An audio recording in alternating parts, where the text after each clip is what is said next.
सध्या सातारा जिल्ह्यातल्या घाट परिसरातही पावसाचा जोर आहे। छत्रपती शिवाजी महाराज कोयना जलसागराचे 6 वक्र दरवाजे उघडण्यात आले। 5069 क्युसेक पाणी कोयना नदीपात्रात सोडलंय।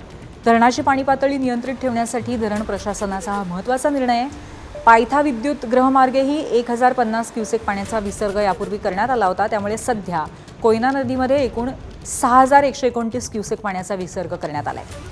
त्यामुळे कोयना धरण 85 टीएमसी इतकं भरलंय आणि नदीकाठच्या गावांना सतर्कतेचा इशारा देण्यात आलाय। मी सध्या कोयना धरणाच्या परिसरामध्ये आहे। तुम्ही माझ्या मागे हे दृश्य पाहता आहात ते आहे कोयना जलाशयाचं। यातून 1 फुटाने दरवाजे उचलून 6 दरवाजातून मोठ्या प्रमाणावर पाण्याचा विसर्ग हा कोयना नदी पात्रात करण्यात आला आहे। छत्रपती शिवाजी महाराज कोयना जलाशयाचं नाव या कोयना धरणाला देखील देण्यात आलं आहे। 6 वक्र दरवाजे या कोयना धरणाचे उघडण्यात आले आहे।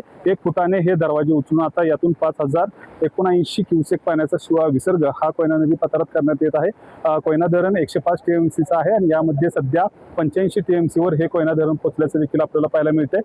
एकंदरीत जर पाहिलं तर पायथागृहातून देखील 1050 क्युसेक पाण्याचा विसर्ग हा नदीपात्रात करण्यात आला होता। सध्या कोयना नदीमध्ये एकूण जर पाहिलं तर 6129 क्युसेक पाण्याचा विसर्ग हा कोयना नदीमध्ये करण्यात येताना आपल्याला पाहायला मिळते। त्यामुळे नदीकाठच्या गावांना देखील सतर्कतेचा इशारा देण्यात आलाय। कॅमेरामन ओमकार सह वैभव बोडके,